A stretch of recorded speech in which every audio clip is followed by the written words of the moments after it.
하나님 앞에 모였습니다. 젖을 먹는 어린아이가 아니라 단단한 것도 씹어먹고 소화해낼 수 있는 믿음의 성숙한 성직자로 우리를 부르신 줄로 믿사오니 우리를 왕같은 제사장으로 부르신 하나님의 부르심에 합당하게 살아가고 합당하게 믿고 합당하게 아는 단단한 것도 씹어먹을 수 있는 주님의 자녀로 우리를 성숙케 하여 주시옵소서. 예수님의 이름으로 기도드립니다. 아멘.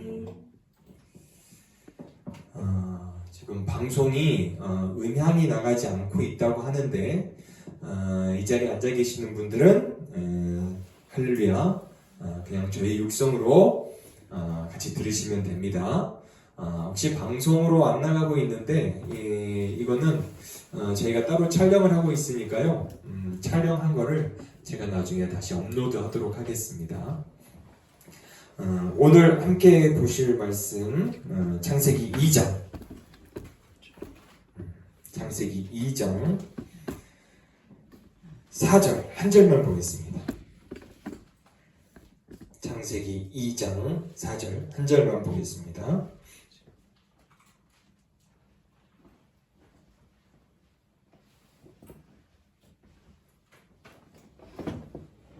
짧은 구절이니까 우리 한 목소리로 같이 읽어보겠습니다. 시작.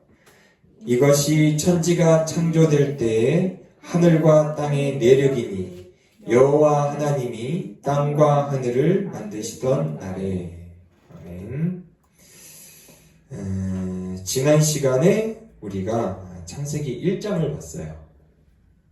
창세기 1장을 봤는데 1장에서 가장 중요한 두 가지 사건과 기억해야 될 내용이 있는데 첫 번째는 하나님이 세상을 창조하셨는데 그저 아무렇게 우연히 질서 없이 창조한 것이 아니라 하나님이 첫째 날부터 여섯째 날까지 모든 것을 계획하셨고 하나님의 목적에 맞게 모든 것을 창조하셨다는 거예요. 이거를 조금 유식한 말로 지적 설계라고 합니다. 그래서 진화론에서 얘기하는 그런 우연이 겹쳐서 이 세상이 창조가 아니죠. 진화됐다 라고 하는 것이 아니라 처음부터 하나님이 계획하셨고 그 모든 과정에서도 하나님이 주관하셨고 그 결과물도 하나님의 계획하심에 따라 모든 것이 완벽하게 창조되었다는 것이 창세기 1장의 내용이에요. 그래서 이것을 앞서 말했듯이 다른 말로는 지적인 설계다. 하나님께서 철저히 계획하셨고 의도하셨고 그 과정에서도 그 결과에서도 하나님이 모든 것을 주관하시고 완성하셨다고 하는 게 바로 창세기 1장에서 우리가 반드시 알았어야 되는 거예요. 그리고 여기서 하나 더 강조했죠. 하나님께서 모든 것을 창조하실 때 그 창조하신 모든 생물체가 진화한 게 아니라 각기 그 종류대로 창조하셨다는 거예요. 고릴라는 고릴라로, 침팬지는 침팬지로, 기린은 기린으로, 하마는 하마로. 왜 제가 동물만 얘기할까요? 제가 다 봤던 동물이기 때문에.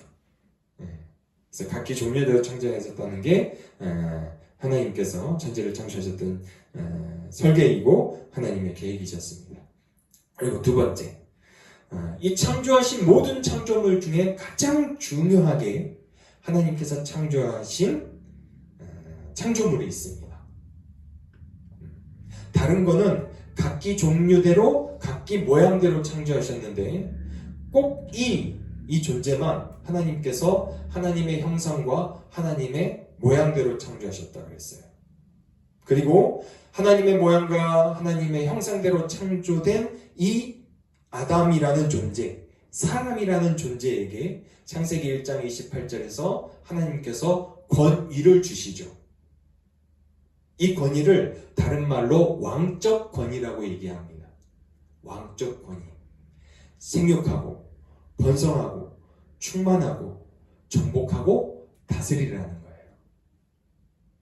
이 5가지 명령을 다른 말로 하나님께서 하나님이 천지를 창조하시면서 가지고 계셨던 하나님의 권위, authority, power를 누구에게 주셨냐면은 하나님의 형상과 모양대로 창조된 누구에게? 아담이라는 인간에게 주셨다는 거예요.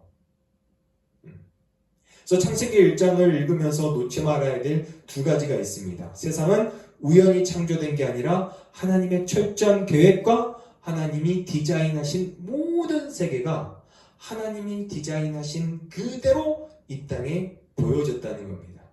그리고 이 하나님께서 이 창조된 세계를 누구에게 맡기셨어요? 다스리는 권세를 하나님의 형상과 모양으로 창조된 인간 아담에게 다 맡기셨다는 겁니다. 그래서 왕적 권위가 누구에게 이양이 됐다는 거예요. 누구에게 대리됐다는 거예요. 아담에게 그대로 대리됩니다. 그래서 1장은 이 두 가지를 놓치면 1장의 내용이 얽힙니다. 그저 신화 같은 이야기일 수 있어요. 신화 같은 이야기. 그래서 1장의 내용이 이렇게 마무리됐고, 이제 오늘은 제가 2장하고 3장을 할까 했는데 2장을 묵상하다 보니까 2장에서 해야 될 일이 너무 많아요. 하고 싶은 이야기가 또 우리가 이해해야 될 내용이 2장이 너무 많아서 우리가 2장을 오늘 좀 깊이 있게 보려고 합니다. 그래서 오늘 저희가 2장 4절을 이렇게 읽었어요. 2장 4절을 딱 읽을 때 하나님께서 뭔가를 바꾸세요. 이렇게 분위기를. 1장은 어찌 보면 인간의 지혜와 인간의 이성으로는 이해할 수 없는 내용들이 쭉 열거되는 겁니다. 혹시 여러분 우주에 대해서 공부해 보신 적 있으세요? 우주? 그냥 별 말고 저 자리가 무슨 자리네, 저 자리가 무슨 자리네, 내 생일을 따져봤더니 내 생일 자리가 무슨 자리네, 이런 거 말고 별, 우주를 생각해 보셨어요? 창세기 1장 1절에서 하나님께서 태초에 하나님께서 천지를 창조하셨다고 그렇게만 나오잖아요. 우리 한글 성경은. 근데 이거를 좀 더 깊이 내려다보면은 하나님께서 천지를 창조하셨다 할 때 이 천, 하늘이라는 것은 복수로 되어 있습니다. 영어로 하면 heavens가 되어 있어요. 히브리어는 하샤마임이라고 되어 있습니다. 끝이 임으로 끝나면 히브리어는 다 복수예요. 근데 우리가 하늘을 보면은 지금 천장에 있어서 볼 수 없지만 우리가 하늘을 보면 하늘이 몇 개로 보여요? 한 개? 두 개? 세 개? 하늘을 보면 그냥 하늘이 하나같이 보이잖아요. 우주를 이렇게 이해하기 위해 코스모스라는 책이 있습니다. 칼 세이건이라는 학자가 돌아가셨는데 엄마는 유대인이에요. 칼 세이건이라는 이 학자가 우주를 이해하기 위해 코스모스라는 책을 썼어요. 거의 700페이지가 넘습니다. 저도 읽어볼까 하다가 제가 감당할 수 있는 책이 아니어서 읽지는 못했어요. 근데 그 책에서 얘기하고 있는 게 뭐냐면 우주는 이와 같은 구조로 되어 있는데 이 구조가 다 연결되어 있대요. 그리고 각자가 움직이는 것 같지만 이 거대한 우주가 하나의 기계처럼 움직인다는 겁니다. 그래서 학자들이 연구를 해봤어요. 이 우주가 헤븐즈라고 하는 이 우주가 도대체 어떤 구조로 되어 있냐. 우리가 사는 세상은 그냥 지구만 보이잖아요. 그런데 지구만 보이는 게 아니라 하나님께서 세상을 창조하실 때 하늘이라는 어떤 형상과 모양을 창조하셨는데 이거는 하나의 겹만 있는 게 아니라 헤븐즈 여러 겹이 있다는 거예요. 겹이. 근데 과학자들이 연구를 해보니까 진짜 우주가 이렇게 겹이 있는 거예요. 첫 번째 겹은 그냥 우리가 보이는 하늘. 그렇죠? 이것을 조금 더 확대하면 태양이 있는 이 하나의 태양계. 크게 봤을 때요. 그리고 이 태양계가 거의 1000억 개쯤 모여서 은하단을 이룬대요. 은하계. 그리고 이 은하계가 한 1000억 개쯤 모여가지고 이 우주라는 어떤 큰 하늘을 구성하고 있대요. 이게 천문학자들이 연구한 내용입니다. 결과입니다.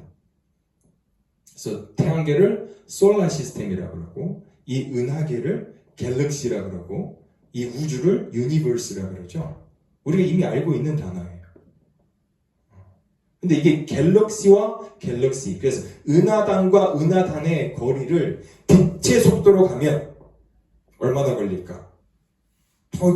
이 천문학자들이 연구를 했대요. 이 은하단과 은하단의 거리가 있는데 이 은하단을 빛의 속도로 가면 얼마나 걸릴까? 놀라지 마세요. 450만 광년. 이 은하단이 1000억 개 정도 있으니까 이거 은하단에서 이쪽 은하단에서 저 끝에 튀어나가면 억억 년이 넘어가겠죠. 우리 인간의 개념으로는 그냥 놀래지지도 않잖아요. 450만 광년 빛의 속도로. 제가 알기로는 태양부터 지구까지 빛이 오는 속도가 계산을 해보면 약 8분이 넘는 걸로 알고 있어요. 태양에서 지구까지. 근데 8분, 10분, 24시간, 이 시간 단임이 아니에요. 450만 광년이래. 근데 이런 갤럭시가 한 1000억 개가 있대요. 이해돼요? 사람은 이해와 이성의 어떤 단계를 넘어가 버리면은요, 거기서부터는 그냥 그런가 보다 하지 놀리지도 않습니다. 그래서 창세기 1장은 읽을 때 와, 대단하다, 솔직히 이런 느낌도 안 들어요. 우리가 알 수도 없고 과학으로도 증명이 안 되는 그 놀라운 우주를 창조하신 하나님께서 6째 날까지 이 모든 것을 창조하셨대요. 우리의 이성과 우리의 논리가 이해할 수 없는 단계에 이르렀기 때문에 이것을 이해하려고 하는 인간도 이상하지만 이해할 수도 없고 정리될 수도 없는 거예요. 그냥 하나님의 위대하심 앞에, 하나님 앞에 영광을 돌리면 그것이지, 그것을 과학으로 증명을 한다고요? 유신 진화론자들이 이런 얘기를 합니다. 그래서 과학으로 하나님을 증명할 수 있다 없다? 저는 개인적인 생각이지만 과학으로는 하나님의 어떤 흐릿한 하나님의 계획과 하나님의 하심이 흐릿하게 보일지 모르겠지만 과학은 절대 하나님의 그 위대하심을 우리 인간의 언어로, 이성으로 표현할 수 없는 겁니다. 그래서 1장은 거대하신 하나님이 거대한 우주를 창조하신 그 내용이에요. 그런데 2장 4절부터 딱 시작하는 게 분위기가 확 바뀝니다. 분위기가 확 바뀌어요. 분위기가 바뀌면서 어떤 이제 모세오경이니까 모세가 어떤 장치를 써놨냐면 여기 보시면 하나님의 명칭이 바뀌어요. 2장 4절부터. 2장 4절에 하나님의 명칭이 뭐냐면 하나님, 이게 1장입니다. 하나님 엘로힘 가, 이것은 우주의 통치자 창조주라 그랬죠. 거대하신 하나님이세요. 우리의 이성으로는 도대체 정리가 되시는 하나님이세요. 그냥 창세기 1장을 보면 위대하신 하나님이라고 끝나면 됩니다. 근데 창세기 2장 4절부터 딱 들어가시면서 하나님의 이름에 대한 명칭이 딱 바뀌면서 어떤 의미를 두시는지 보세요. 창세기 2장 4절에 이것이 천지가 창조될 때에 하늘과 땅의 내력이니 뭐라고 나와요? 여호와 하나님이라고 나오죠.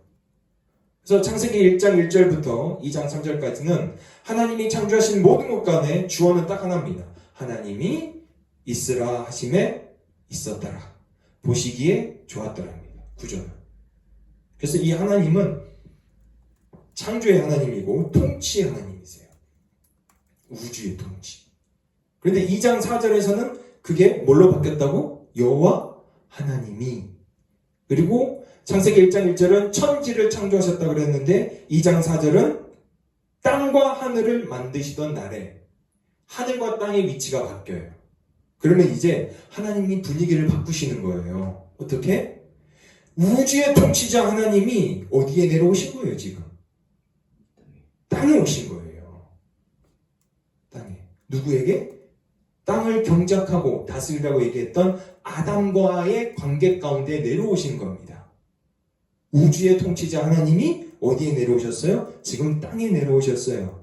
그래서 하나님의 이름도 바꾸셨어요. 여호와 하나님. 그리고 하늘과 땅을 창조하심이라 해서 땅과 하늘을 창조하시던 나래라고 바꾸는 겁니다.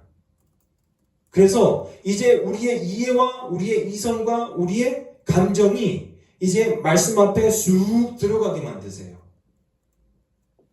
어떻게 같이 들어가 계세요? 들어가셔야 되는데.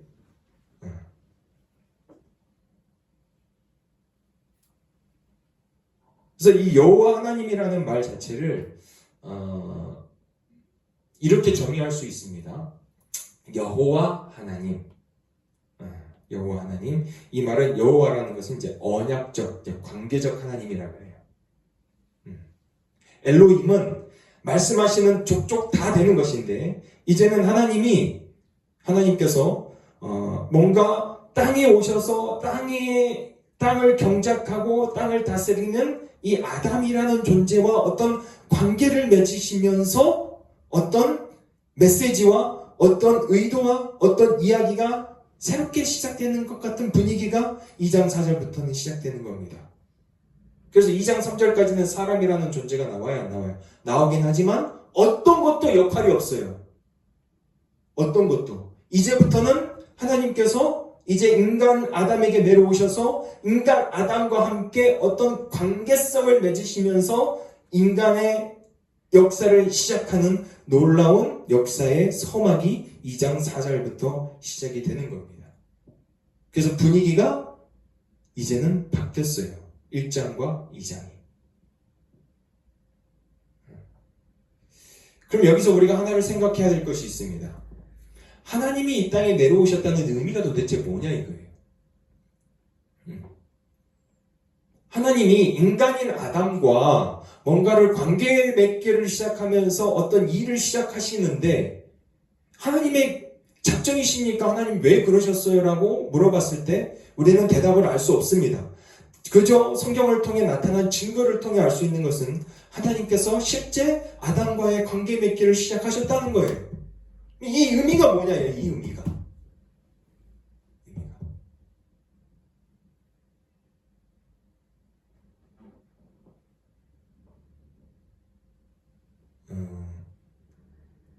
개미라는 소설책 읽어보셨어요? 개미라는 소설책을 제가 중학교 때 읽었나? 중학교 때인데 이제 프랑스 작가가 쓴 건데 개미라는 소설을 보면 이런 내용들이 나옵니다. 쭉 내용인데 어쨌든 어떤 사람이 개미 언어를 알게 돼요. 개미의 언어를 어떤 장치를 통해 개미라는 언어를 알게 돼서 개미의 세계에서 어떤 일이 이루어지고 있는지 어떤 판타지 소설 같은 거죠. 그러면 사람이 개미와의 어떤 관계를 맺을 때 누가 손해예요? 개미가 손해야? 사람이 손해야? 사람이 100배 손해죠. 예를 들자면 그런 겁니다. 예를 들자면 하나님이 하나님의 형상과 모양으로 창조하셨지만 땅에 오셔서 아담과의 어떤 관계를 맺었다는 것은 하나님이 어떤 작정을 하셨다는 것이고 이 작정 가운데 하나님이 굉장히 손해를 보시는 일이에요. 어떻게 보면. 그런데 하나님 그렇게 하셨대요. 왜? 왜라는 답은 우리가 인생을 찾아야지 성경에서는 어떤 것도 왜 하나님이 그렇게 하셨느냐고는 나와 있지 않습니다. 진짜 땅에 오셔서 인간이라는 존재와 어떤 관계를 맺으시면서 그 일을 하나님의 작정을 이루어가는데 그 작정에 이루어가는 그 큰 어떤 바운더리를 정하세요. 바운더리. 그 바운더리가 오늘 성경에서는 뭐라고 나와 있죠? 뭐라고 나와 있어요? 영역, 주권적 통치라고 얘기해서 여기 뭐라고 나와 있습니까? 에덴 동산이라고 나와죠. 동쪽에 있는 에덴이라는 곳에 어떤 동산을 만드셨대요. 그리고 그 동산에 하나님께서 뭐라고 하시냐면 여호와 하나님이 그 사람을 이끌어 에덴 동산에 두어 그것을 경작하며 그것을 지키게 하셨대요. 그러면 사람의 영역은 어디에 있어야 돼요? 사람의 영역은 에덴이라는 동산 안에 있는 거죠. 에덴이라는 이 동산 안에 하나님께서 명령하신 게 있는데 그것을 경작하며 지키게 하시고, 그리고 하나 더 말씀을 하셨어요. 선악을 알게 하는 나무의 열매는 먹어라 먹지 마라 먹지 말라라고 얘기를 하는 겁니다. 그러면 에덴이라는 동산 가운데 하나님께서 아담을 창조하셔서 그 가운데 두시고 모든 것을 지키고 경작하게 하셨지만 거기에는 하나님을 뛰어넘을 만한, 하나님을 대적할 만한 선악을 알게 하는 나무의 열매는 먹지 말라고 분명하게 말씀하시는 거예요. 그래서 인간의 영역은 어디예요? 우주 전체예요? 아니에요. 그래서 이 영역이라는 것을 얘기할 때 아브라함 카이퍼가 얘기하는 그런 어떤 영역 주권적 이야기는 아닙니다. 그래서 하나님께서 분명하게 아담이라는 존재의 한계를 정하셨다는 거예요. 테리터리, 어떤 지역적인 한계도 있지만 하나님을 대적하여 일어나는 선악을 알게 하는 나무, 또한 생명나무를 거스리는 일, 어쨌든 그 영역을 이렇게 지켜주셨다는 거예요. 그래서 창세기 2장은 큰 틀에서 봤을 때 이 두 가지를 우리가 먼저 이해해야 합니다. 첫째는 하나님께서 이 땅에 오셔서 아담과 뭐 하셨다? 지금 우리가 하고 있는 것처럼 관계 맺기를 시작하셨고, 이 관계에서 인간이 하나님께서 주시는 그 사명을 감당하기 위해서는 지켜야 될 게 있어요. 지역적인 영역이 있고 또 하나님의 명령을 지켜 행해야 되는 거예요. 하나님의 명령은 아주 단순합니다. 선악을 알게 하는 나무의 실과를 먹어라 먹지 마라, 분명하게 먹지 말라라고 얘기하시는 거예요. 하나님의 권위를 우리가 뛰어넘을 수 있다 없다? 오케이. 에덴이라는 것도 우리가 뛰어넘을 수 없지만 하나님의 권위를 우리가 선악과를 먹지 않으므로 뛰어넘을 수 없다라는 거예요. 그래서 철저히 하나님께서 하나님의 권위와 하나님의 역사를 인간 아담에게 맡기셨지만 인간 아담은 철저히 주어진 영역이 있었고 주어진 한계 권위가 있었다는 거예요. 인간이 이것을 뛰어넘으면 뭐가 되는 거예요? 이제 3장부터 시작하는 죄의 역사가 시작이 되는 겁니다. 그래서 2장 에덴 동산을 여러분들이 읽으실 때 기억해야 될 두 가지가 있습니다. 첫째는 하나님이 내려오셔서 우리와 뭐 하신다? 교제하신다. 함께 하신다. 그런데 우리 인간에게 주어진 영역이 있고 이 영역 안에서 하나님이 금지하신 것, 하나님의 권위에 있어서, 하나님의 경외함에 있어서 인간이 넘지 말아야 될 선이 분명히 있다는 겁니다. 이 선을 넘어가는 순간 3장부터 시작되는 죄의 역사, 인간의 역사가 3장부터 이렇게 시작이 되는 거예요. 그래서 이것을 제가 그림으로 한번 그려봤어요. 이렇게.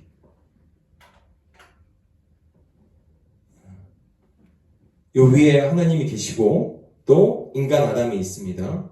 그리고 이 인간 아담이 하나님과의 관계가 생겨지는 거죠. 관계. 이 관계 속에서 인간에게 주어진 권위와 파워, 이걸로 뭐를 하는 거예요? 그 에덴이라는 정해진 영역과 이 에덴이라는 정해진 영역 가운데 인간에게 주어진 그 사명을 잘 감당하는 겁니다. 근데 여기서 이제 우리가 하나 더 기억하고 싶고 또 기억해야 될 것은 앞서 우리가 여기서 에덴 동산에 주시고 15절에 그것을 경작하며 지키게 하셨다는 이 단어입니다. 그것을 경작하며 지키게 하셨다. 에덴 동산을 경작을 하고 지키게 하셨다.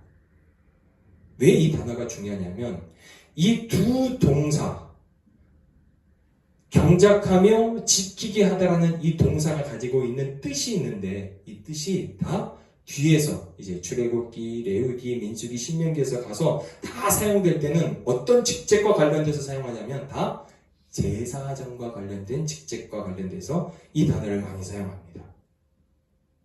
에덴 동산을 경작하며 지키게 하셨다고 그랬는데 이 경작하고 지키다라는 단어가 다 누구의 직책과 관련돼서 설명이 되냐면 누구라고요? 제사장이라니까요. 그러면 이 그림에서 여러분들이 아셔야 될 게 있어요. 하나님과 교제하는 인간은 하나님과 똑같다? 그럴 수 없다라는 겁니다.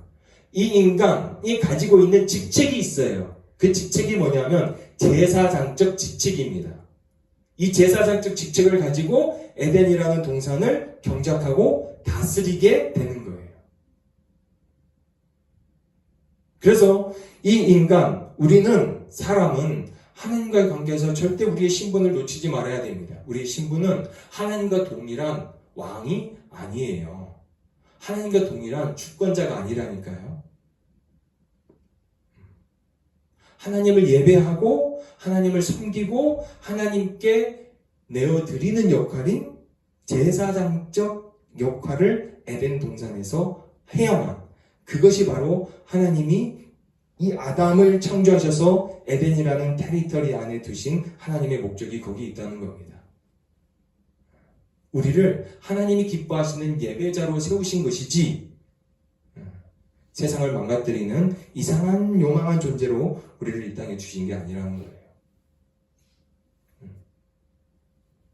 이 신분과 이 목적을 우리가 기억할 때, 이 신분과 이 목적을 기억해야 할 때 이것을 하나님이 어떤 창세기를 통해 우리에게 전하시고자 하는 큰 맥락과 큰 줄기가 하나가 있는데, 이 역할, 하나님과의 관계에서 제사장적 역할을 해야 하는 인간이 인간 스스로 하는 것이 아니라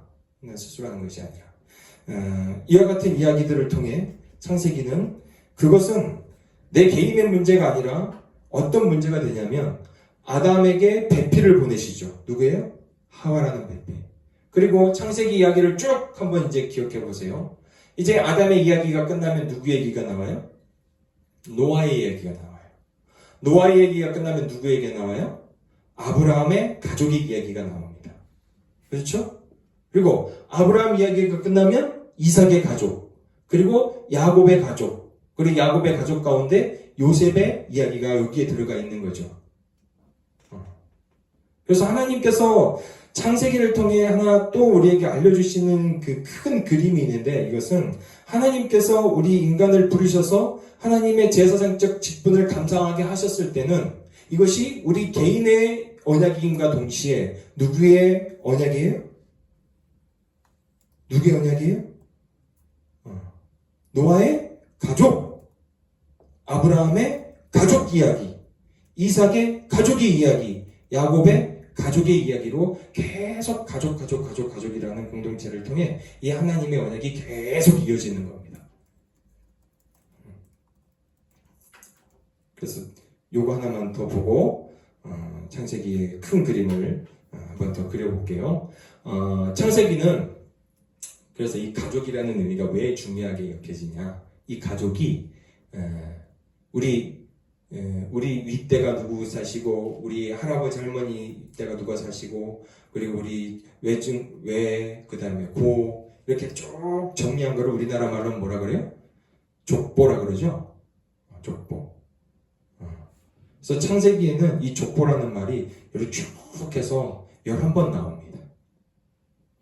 첫 번째는 천지가 창조될 때의 내력이라, 우리 성경은 내력이라고 되어 있죠? 이게 족보라는 말입니다. 다 히브리어로는 같은 단어예요. 톨레도트. 첫 번째는 여기에 나오고, 두 번째는 아담의 계보를 5장 1절에, 세 번째는 노아의 족보니라, 네 번째는 노아의 족보는 이러하니라, 다섯 번째 셈의 족보는 이러하니라, 여섯 번째 데라의 족보는 이러하니라, 일곱 번째 이스마엘의 족보는 이러하니라, 여덟 번째 이삭의 족보는 이러하니라, 아홉 번째 에돔의 족보는 이러하니라. 10번째 에서의 족보는 이러하고 마지막 11번째 야곱의 족보는 이러하니라.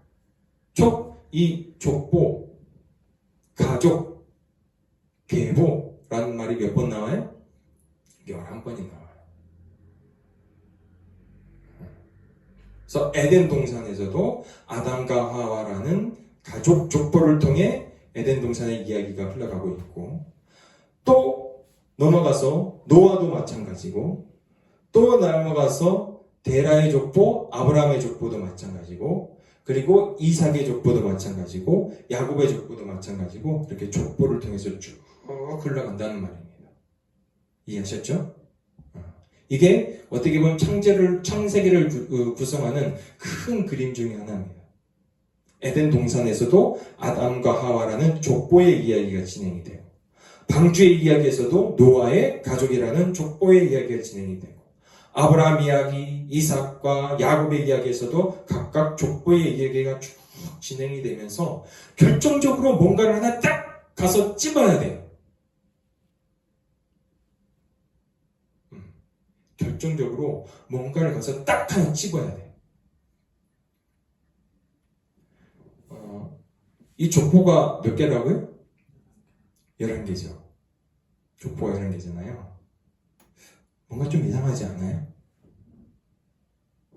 족보가 11개인데 뭔가 좀 이상하지 않습니까? 계시록 마지막 21장과 22장에 어떤 내용이 나오냐면 주님의 보좌에서 생수가 흘러나와요. 그리고 생명수가 양쪽에 있습니다. 그리고 12 진주문과 12 기둥이 있어요.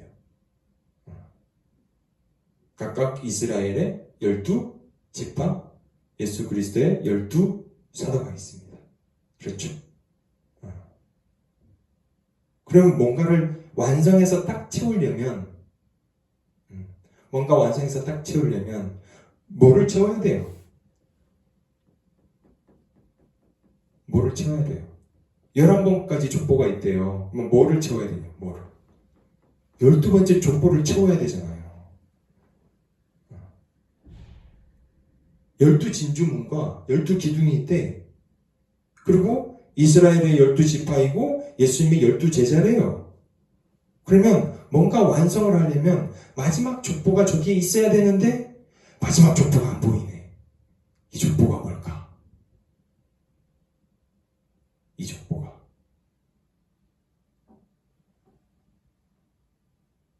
마태복음 1장 1절을 한번 읽어볼까요, 우리? 네. 마태복음 쭉 넘어가셔서 1장 1절을 한번 읽어보겠습니다.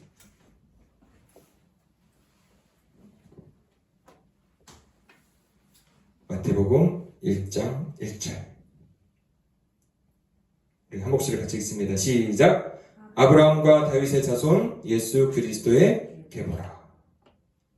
아브라함과 다윗의 자손 누구의 계보래요? 예수 그리스도의 족보래요. 그러면 마지막 12번째 족보는 누구의 이야기를 이야기할까요? 예수 그리스도의 족보를 얘기하는 겁니다. 성경이요 그저 쓰여진 책이 아니에요. 이게 제 얘기 같죠. 12번째 족보가 없네? 족보를 어떻게 찾아야지? 일부러 갖다 넣은 것 같죠. 그러할지라도 그럼 왜 12진주문과 12기둥이 있어야 돼요? 왜 이스라엘의 족속은 12족속이어야 되고 예수님의 사도들은 12사도여야 돼요? 가룟 유다가 죽고 마띠아가 대신해서 10이라는 숫자를 채우잖아요. 왜 채울까요? 창세기에서도 예수님이 있으세요? 창세기에도 예수님이 있어요? 예수님 계세요. 창세기 1장과 2장을 읽으면서 사람들은 그래요. 이거 설화다라고 이야기합니다. 김수로 왕이 박혁거세가 삼국유사에서 알을 깨고 나왔대요. 단군신화에서 곰이 사람이 됐대요. 마늘 먹었더니. 마늘 먹으면 사람 돼요? 설화잖아요. 마치 그것과 같이 창세기가 설화래요. 그런데 창세기 절대 설화 아닙니다. 하늘을 비워놨어요. 누구 얘기를 여기에 넣고 싶으셔서? 누구 얘기를? 우연일까요?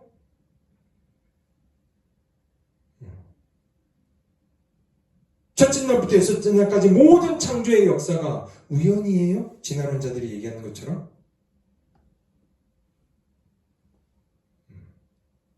하나 더 얘기할까요?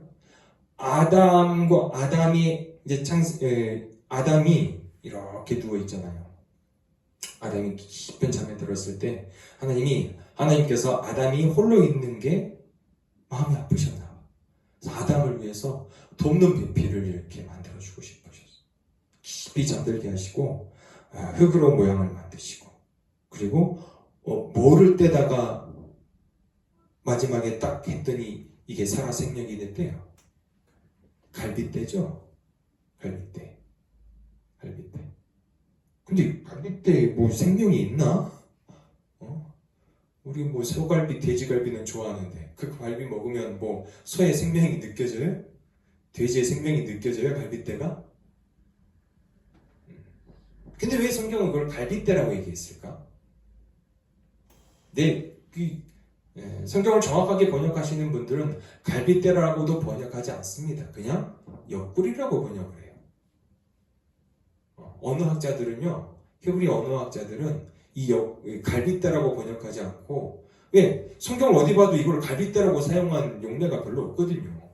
대신 옆구리라고 사용하는 용례가 더 많거든. 그 단어 자체가 옆구리. 그럼 옆구리는 의미하는 게 뭘까요? 왜? 창세기에도 예수님이 계시다며요.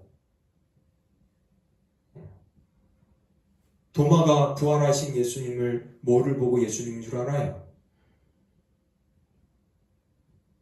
손에는 못 차고 옆구리에 찔린 창자국.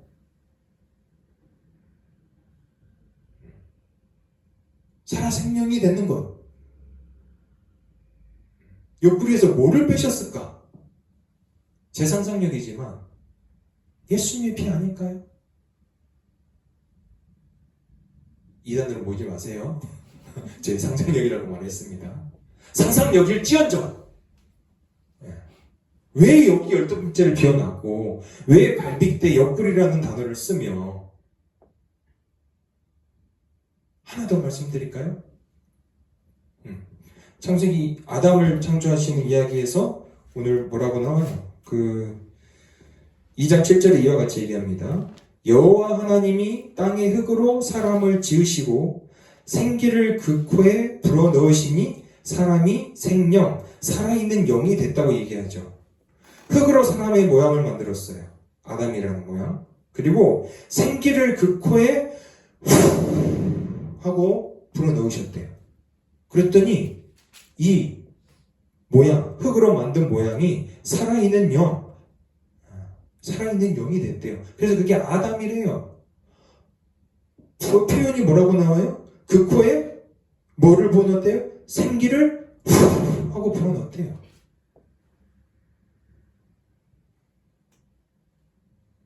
실제로 이 생기라는 단어는 구약에 여기밖에 사용이 안 되는 단어예요. 다른 단어가 없어요. 그럼 이게 뭐예요 도대체 이게? 여기선 도대체 해석이 안 돼요. 신약으로 가서 봐야지. 부활하신 예수님이 부활하신 그날 제자들에게 찾아갑니다. 거기에 도마도 있었어요. 요한복음 20장입니다. 보진 않아도 돼요. 들으세요. 제자들이 믿지 않으니까 본인의 손에 난 못자국과 창자국을 보여주시면서 제자들에게 하고 부르더니 뭐가 들어갔대요? 성령이 들어갔대요. 성령. 그러면 오늘 2장 7절에 하나님께서 하고 부르셨다는데, 불어서 이 안에 들어간 게 뭐예요? 리빙 스피릿이 됐잖아요. 리빙 스피릿. 이게 이야기하는 거고 저게 이야기하는 게 뭐예요? 예수님도 똑같이 제자들에게 하고 부으셨대요. 그랬더니 성령이 그들에게 들어가더래요.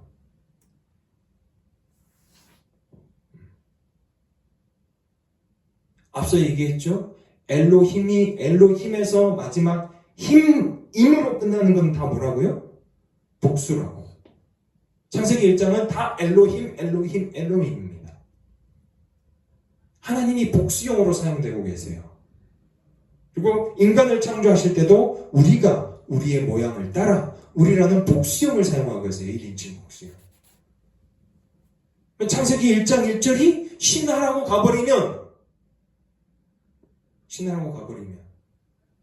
여기 예수님이 계세요? 안 계세요? 안 계신지 사람이 지어낸 얘기인데 후 불었더니 생명이 됐대요. 성령이 들어간 거예요. 그래서 예수님께서 부활하셔서 하나님의 권세를 완벽하게 가시고 부활하신 채로 제자들에게 후 부셨더니 성령이 들어가더래요. 2장 7절에서 아담에게 후 불어가는데 불어 들어간 게 뭐예요? 성령이지. 이상하게 해석이 된 것 같아요?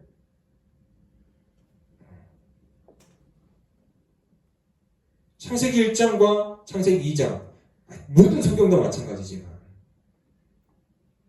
자유주의 신학자들이 다 뭐라 그래요? 창세기 1장과 2장 고대사, 태고사 창세기 1장부터 노아 이야기가 진행되고 아브라함 이야기 시작될 때까지는 다 태고사래요. 다 설화래요. 설화. 그리고 성경을 해석하고 있다니까요. 그렇게 해석을 하니 창세기 1장에서 예수님이 발견돼요? 아니 설화를 하는데요. 참 예수님이 어디 계셔? 그 코에 훅 불었더니 생기가 들어갔대요. 여기서 성령을 찾아내야 되는데 성령이 찾아져요? 안 찾아지지. 창세기는 절대 설화가 아닙니다.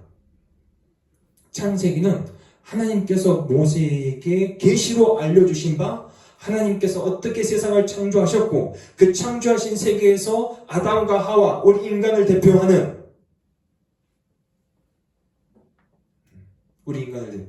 아담과 하와에게 어떤 직책을 주시고 이 아담과 하와가 이 직책을 어떻게 망가뜨려서 이것을 어떻게 회복시키시는지 예수 그리스도 안에서 이야기가 시작되는 진리입니다. 할렐루야. 이 진리 안에 진리의 눈으로 이거를 보면 예수님이 보여요. 왜 12번째를 피워놨을까? 그리고 왜 마태복음 1장 1절은 아브라함과 다윗의 자손 예수 그리스도의 족보라! 라고 시작을 할까? 이거를 설화라고 보는 사람들은 절대 해석이 안 됩니다. 설사 이게 제 생각일지언정 제 해석일지언정 저는 여기서 예수님을 봤는데요.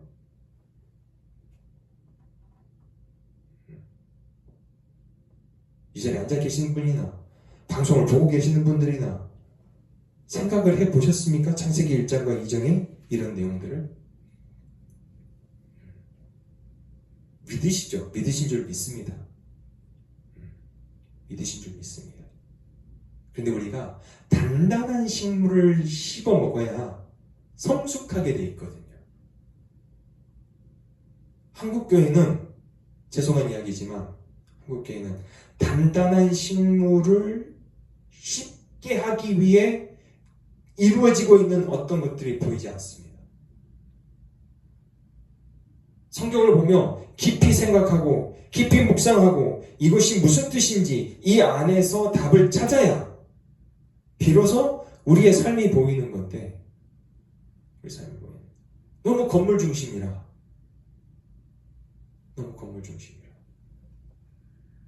단단한 식물이 아닌 그냥 젖을 빨아먹는 수준.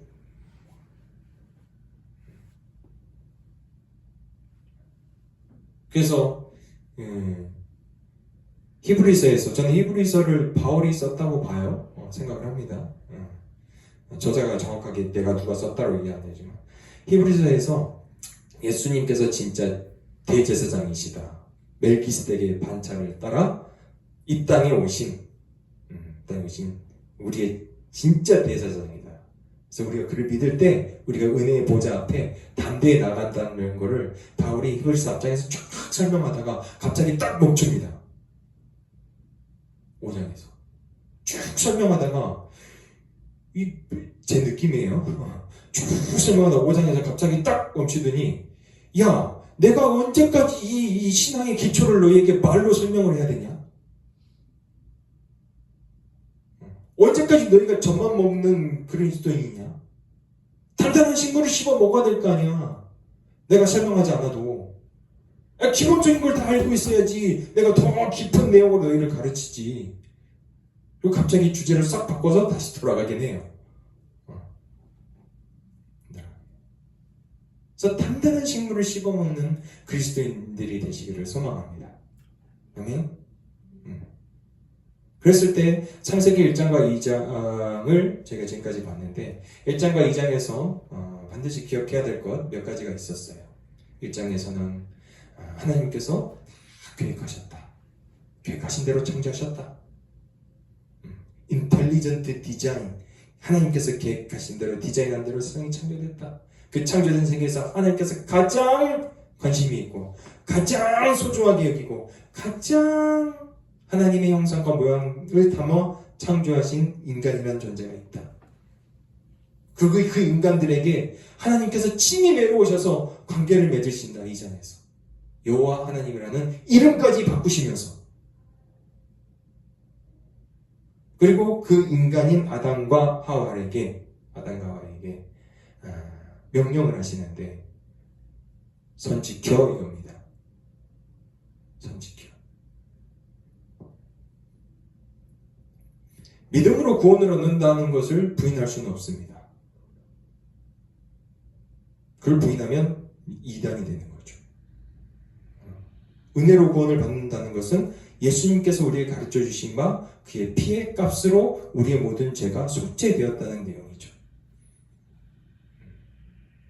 그와 동시에 우리에게 명령하시는 바 마지막 심판 때 우리가 입는 그 두루마리에 적혀있는 빼백한 글들이 있대요. 우리 행실들이 그대로 다 적혀 있다고 합니다. 계시록에. 저는 알미니우스주의자도 아니고 펠라기우스주의자도 아닙니다.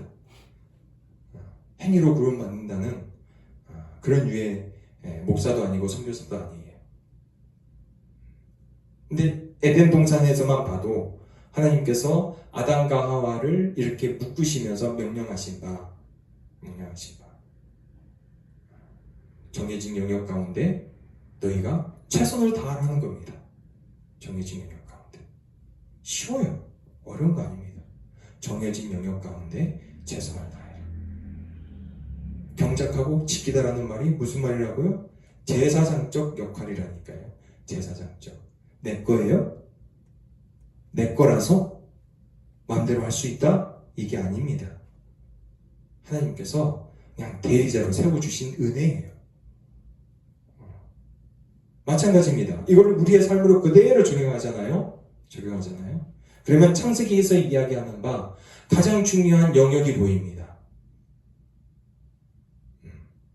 이거를 그저 이 창세기 2장에서 끝나는 이야기가 아니라 이거를 우리의 삶으로 그대로 적용을 하자면 우리에게 정해진 영역이 있다는 거예요. 그 영역을 어떤 관계에서 이끌어 간다고요? 창세기는 족보. 가정. 어떻게 보면 이것은 저희 적용거리로 여러분들에게 던지고 또 저에게도 던지고 또 우리 방송을 보고 있는 우리 후원자들에게 던지는 어떤 적용의 질문입니다. 에덴이라는 동산 가운데 하나님께서 아담과 하와에게 정해진 영역 가운데 최선을 다하라는 명령이 아주 심플하잖아요. 마찬가지로 이것을 우리의 삶에 그대로 적용했을 때 우리는 에덴이라는 가정이라는 영역이 있습니다. 이 영역 가운데 하나님께서 어떤 일들을 이루어 가시고 하나님 나라의 역사를 흘러가게 하시는데 이것이 죄송한 이야기지만 그 시대에는 그렇게 했어야 될지 모르겠어요. 근데 지금까지 이 영광이라는 것을 너무 교회로 묶어놨어요.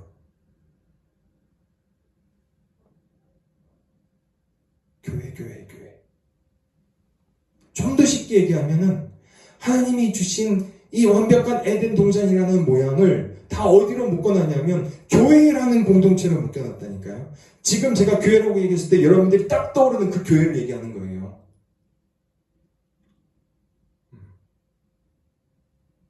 교회 가서 헌금 드리고 예배 드리고 봉사하고 교사로 또 주차장에서 또 헌금위원으로 또 노인대학에서 또 여러 가지 일들 그 영역으로 다 묶어놨어요.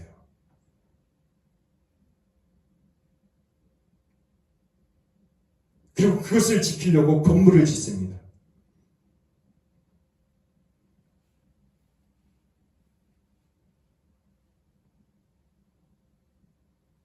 분명하게 하나님께서 하나님의 뜻을 두신 공동체는 창세기에서 분명히 가르쳐줍니다. 아담과 하와라는 가정 안에 두신 겁니다. 아멘. 거기서 뭐가 발생해요? 하나님과의 관계의 언약이 깨지는 거예요. 누구와의 관계에서? 아담과 하와의 관계에서. 뱀하고 관계예요? 아니에요. 누구 탓합니까? 나. 아내는 남편 탓, 남편은 부인 탓. 아담은 하와 탓, 하와는 아담 탓. 그래서 이 기독교 역사에서 모든 것은요, 어떤 그 모양과 형태가 있는 이 교회라는 이 안에, 모든 언어적인 관계를 거기다 묶어놨기 때문에 이 교회라는 공간에서 드려지는 예배, 이 교회라는 공간에서 드려지는 봉사, 그리고 헌신이 전부인 것처럼 그렇게 우리 안에, 우리 세상 가운데 드러났다는 겁니다.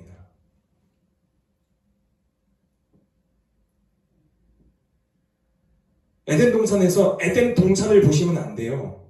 하나님의 관심은 에덴 동산에 요만큼도 없어요.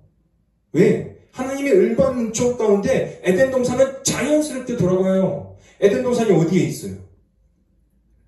어떤 미친 고고학자들이 에덴 동산이 어디 있는지 찾고 있어요. 저 신학교 시험 볼 때 제 전 때인가? 전 때인가? 성경고사에 이런 게 나왔어요. 야, 에덴 동산에 강이 4가지 강이 이른다는데 그 4강 이름을 맞춰라. 그렇게 중요했나? 비손, 기혼, 히데겔, 유브라드라. 기혼이라는 거는 이제 구스 땅에 있다 그러니까 아마 에티오피아의 그쪽에 있는 거를 목소리 읽겠습니다. 시작. 술 취하지 말라. 이는 방탕한 것이니 오직 성령으로 충만함을 받으라. 시와 찬송과 신령한 노래들로 서로 화답하며 너희의 마음으로 주께 노래하며 찬송하며 범사에 우리 주 예수 그리스도의 이름으로 항상 아버지께 감사하며 그리스도를 경외함으로 피차 복종하라. 그렇죠? 그 밑에부터 뭐라고 나오세요? 22절에 뭐라고? 아내들이여 자기 남편에게 복종하기를 주께 하듯 하라. 자, 넘기셔서 25절. 남편들아 아내 사랑하기를 그리스도께서 교회를 사랑하시고 그 교회를 위하여 자신을 주신같이 하라. 6장 1절. 자녀들아 주 안에서 너희 부모에게 순종하라. 6장 5절. 종들아 두려워하고 떨며 성실한 마음으로 육체의 상전에게 순종하기를 그리스도께 하듯 하라. 9절. 상전들아 너희도 그들에게 이와 같이 하고 위협을 그치라. 이는 그들과 너희의 상전이 하늘에 계신다. 쭉 하시고. 자, 베드로전서 3장 한번 가보세요.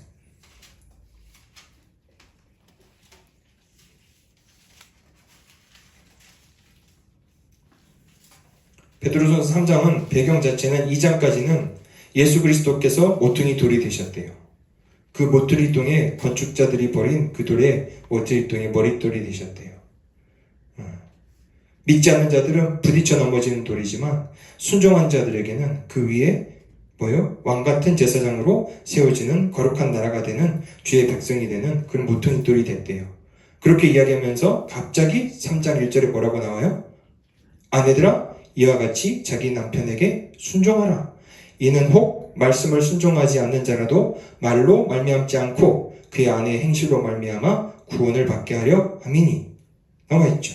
7절은 남편들아 이와 같이 지식을 따라 너희 아내와 동거하고 그를 더 연약한 그릇이요 또 생명의 은혜를 함께 이어받을 자로 알아 귀히 여기라. 이는 너희 기도가 막히지 아니하게 함이라. 디모데전서 2장도 마찬가지입니다. 디모데전서 2장. 자기 가족을 돌보지 않는 사람은요 불신자보다 더 악한 인간이래요. 왜 신약에서 예수 그리스도에 대한 진한 얘기를 하고 갑자기 주제가 가정으로 바뀔까요? 언약의 성취가 어디 안에서 이루어져야 돼요? 하나님과의 언약의 성취가 어디 안에서 이루어져야 된다는 거예요. 교회예요? 그 나라 교회는 이루어질 줄로 믿습니다.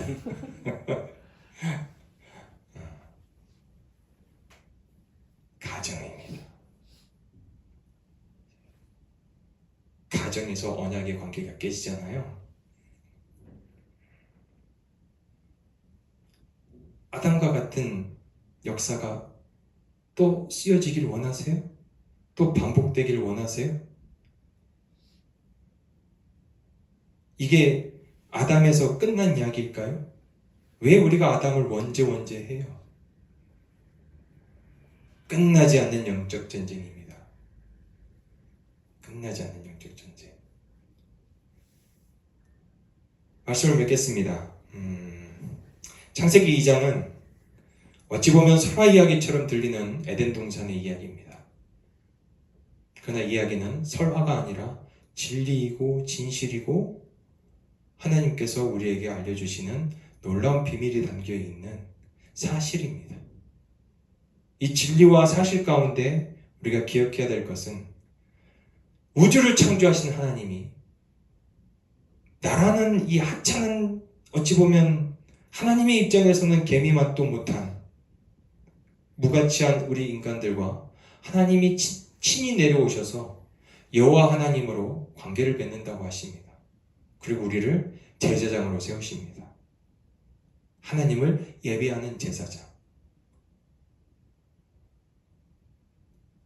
그리고 이와 같은 모든 영적인 권위와 영적인 사명 가운데 우리를 똘똘 뭉치게 하셨는데 아담은 하와를 통해, 저는 먼저 우리 가정을 통해, 앉아 계시고 방송을 듣고 계시는 분들은 여러분들이 속해 있는 가정을 통해 하나님께서는 우리와 관계 맺길 원하시는 그 언약이 분명하게 성취되기를 원하십니다. 이 언약이 성취될 때 하나님이 가장 기뻐하시고, 그리고 이 언약이 성취되는 가정을 통해 하나님께서 또다시 예수 그리스도의 복음의 역사와 복음의 언약을 우리에게 맡겨주실 줄로 믿습니다. 목사가 됐던, 선교사가 됐던, 권사가 됐던, 장로가 됐던, 교회에서 주는 축책이 중요한 것이 아닙니다. 에덴 동산의 비밀에서 우리가 알 수 있는 것은 먼저 우리 안에 주신 가정 안에 하나님의 언약의 뿌리가 깊이 내리기를 원하십니다. 이 뿌리 깊은 신앙의 깊이가 개인인 우리를 살게 하고, 또한 우리와 언약 관계를 묶인 언약 공동체인 가족을 살게 하고, 이 가정들이 모여 교회가 될 때 이 교회를 진정 예수 그리스도의 모퉁이돌 위에 세워진 그런 믿음의 교회라고, 그렇게 에베소서와 바울 사도는 그의 서신서에서 교회론에 대해서 그렇게 우리에게 이야기해주고 있습니다. 이 언약이 여러분이 속해 있는 모든 가정 안에 충만히 뿌리내어지고 이루어지는 역사를 지금 우리 이 시대에도 분명하게 창세기의 역사를 이끌어 예수 그리스도의 그 족보를 이어가는 믿음의 가정과 믿음의 족보를 이어가는 믿음의 세대가 되기를 주님의 이름으로 간절히 부탁드립니다. 우리 한 목소리로 같이 기도하겠습니다. 말씀을 기억하시고 하나님, 먼저 우리가 회개하기를 원합니다. 창세기를 읽으며 그저 먼 옛날 태고사 서로와 같이 읽었다면 하나님 우리를 용서케 하시고, 우리가 이 말씀을 통해 배웠으니 아버지, 우주를 창조하신 하나님이 나와 언약을 맺으시고 나와 관계를 맺으신다니 아버지, 그 은혜에 감격하게 하시옵소서. 이 감격이 우리에게 사명을 주고 이 감격이 우리가 사명을 이루어내는 놀라운 힘과 능력이 될 줄로 믿습니다. 이 언약의 관계를 저뿐만 아니라 우리의 모든 속해 있는 가정 안에도 준 줄로 믿습니다. 이 언약의 가정들이 예수 그리스도의 대를 이어 족보를 이어 말씀을 또다시 쓰여가고 말씀 가운데 역사되어지는 모든 언약의 계대를 이뤄갈 수 있는 우리의 가정 되게 하여 주시옵소서. 그리고 우리 믿지 않는 가정이 있다면 우리 가족 가운데 믿음의 역사가 일어나도록 기도해 주시고, 또한 믿음이 있는 가정이라면 이 믿음의 터 위에 분명하게 예수 그리스도의 집을 지어가는 가정이 되게 하여 주시옵소서. 우리 한 목소리로 같이 기도하겠습니다. 하나님, 은혜를 감사합니다. 오늘 말씀을 통해 우리에게 깨닫게 하여 주신 하나님의 은혜를 우리가 어떻게 받아야 하며 우리가 어떻게 묵상해야 되며 어떻게 우리에게 적용해야 되는지 말씀을 통해 분명하게 배웁니다. 아버지, 창세기를 설화로 읽고 있는 이 한국교회를 주여 용서하여 주시고, 아버지, 그렇게 가르치고 있는 목사들을 회개케 하여 주시고, 그렇게 가르치고 있는 모든 교계의 지도자들을 주께서 친히 바로잡게 하여 주셔서 이 모든 역사 가운데 하나님이 어떻게 예수 그리스도의 역사를 써가고 계시는지 우리가 그 은혜를 깨달아가는 믿음의 역사 있게 하여 주시옵소서.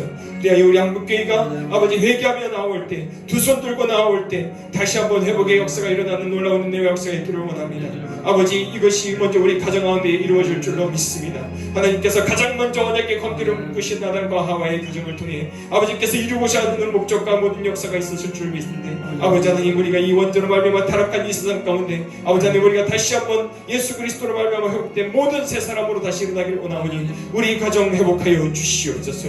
우리 가정 치유하여 주시옵소서.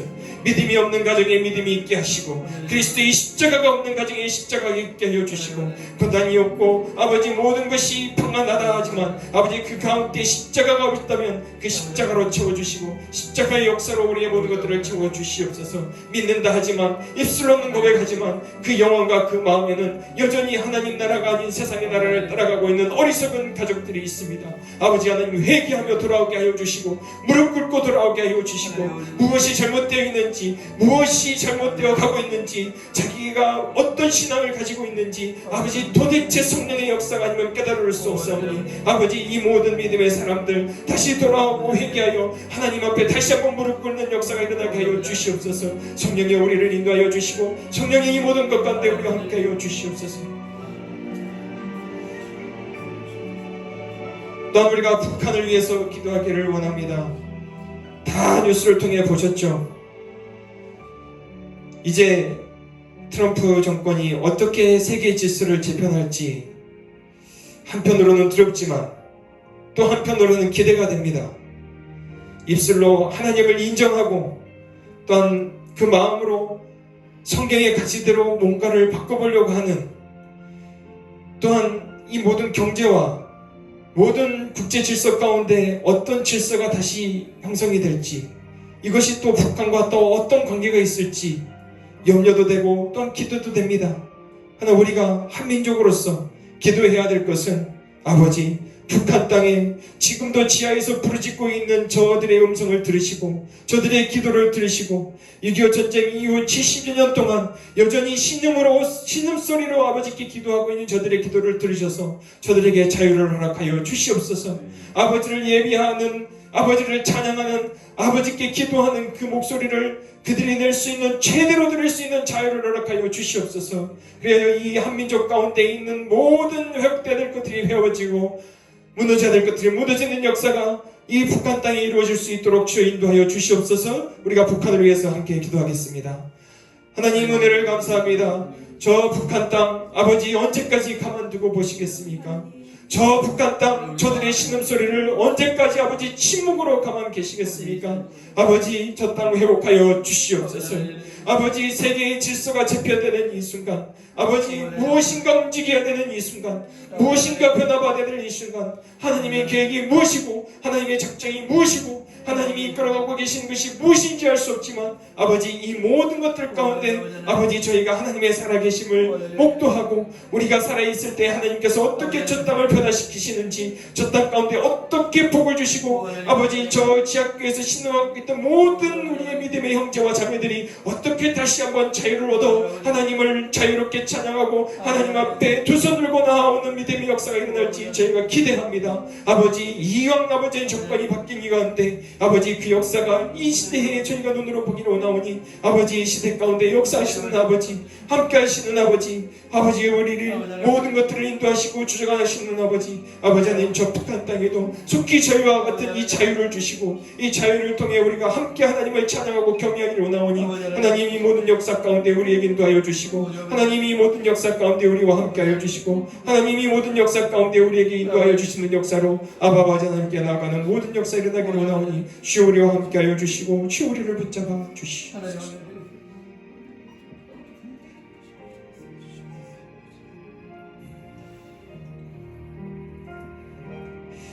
주님, 오늘 말씀을 통해 에덴 동산의 역사를 통해 우리를 다시 한번 하나님 앞에 세워봅니다. 세상은 설하라고 얘기하지만 저희는 하나님의 진리가 선포되어지는 복음의 말씀으로 받았습니다. 이 복음의 말씀이 우리의 삶과 우리의 가정과 우리의 사명과 우리의 교회와 한국교회와 우리의 모든 선교지 안에 분명하게 살아 역사되는 에덴 동산의 역사가 일어나게 하여 주시옵소서. 주께서 아담과 하와를 특별히 묶으셔서 하나님의 언약 관계로 묶으셨듯이 우리도 이 땅에 묶으신 아버지 믿음의 가정들과 엮여있고 묶여있는 믿음의 사람들이 있습니다. 아버지, 그것이 핏줄로 엮여있든 사명으로 엮여있든 이 모든 엮여있는 모든 관계 속에 에덴 동산의 풍성함이 역사되어 줄 수 있도록 하나님 우리를 인도하여 주시옵소서. 예수님의 이름으로 기도드립니다. 아멘.